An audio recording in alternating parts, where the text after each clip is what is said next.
one of the things we've learned here is,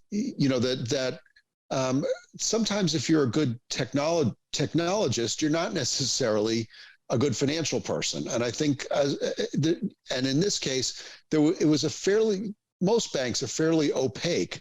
And so you had a lot of companies leaving a lot of money in this bank just sort of because everybody else did and because it seemed safe.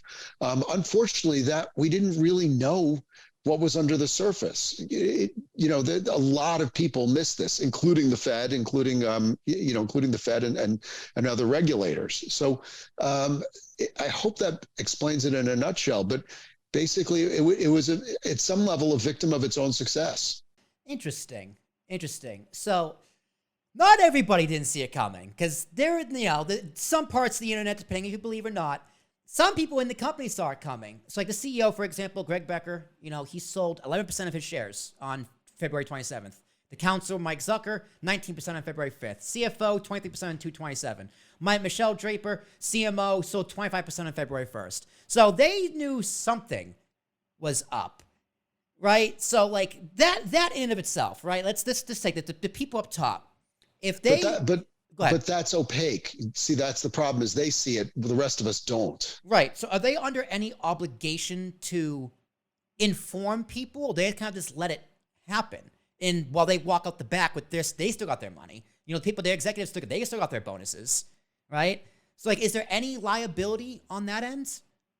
I'm not a lawyer, and so I'm not going to play one on this podcast. Fair enough. If I was their friend, I would be telling them maybe you should find a good lawyer, because there's certainly going to be people looking to claw back some of that money. They used what they call 10b1 plans, at least the chairman did, and a lot of people hide behind that. There are 10b.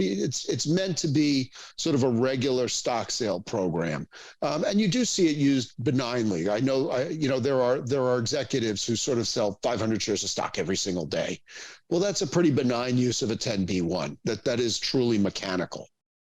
In this case, they claimed it was a 10b1, but then did some outsized sales.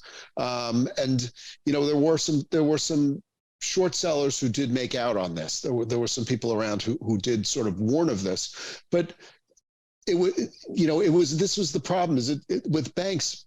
Somebody asked me last week, what's the book value of SVB? And this was as the FDIC was closing it down. I said, well, negative, obviously. But, if you looked at financial statements, it looked like it was a fairly robust bank, unless you really looked under the surface. And that not everyone is equipped to do that. Not everybody does it. I'm not, I don't get into the balance sheets of a lot of these companies. I'm not a bank analyst, but even a lot of bank analysts missed it. What they did here was, in this case, though, it was less nefarious and just stupid. The one thing I will say, though, which is a little interesting, is, and I'm citing a report by The Guardian, so that I want to be very careful that I'm not making this up. The chairman of the bank also, several years ago, was one of the people lobbying for the changing of this systematically significant financial institutions. Basically, in the aftermath of the global financial crisis, they realized that there were certain systemic financial institutions that needed an extra degree of scrutiny and regulation. J.P. Morgan, Bank of America, et cetera, et cetera. And the cap was, the threshold was $50 billion. And as SVB approached $50 billion, their chairman was one of the people lobbying to get the rule changed up to $250 billion, which did happen.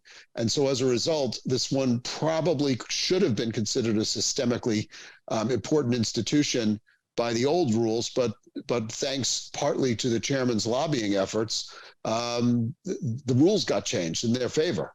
So you can't separate the politics and the behind-the-scenes stuff in any of these situations. There's always something going on.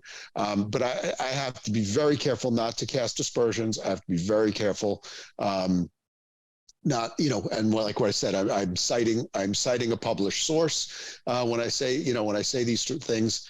But yeah, there's certain aspects of this that definitely don't necessarily pass the smell test on the surface. It's weird. I would tend to agree with you. No, I am also not a lawyer, an expert in any way, shape, or form. But just to sniff test, I would say that it's definitely more, in my humble opinion, it would be more like stupidity than like malice. Now that would be my guess. But Well, this one really was stupidity, actually, when you came down to it.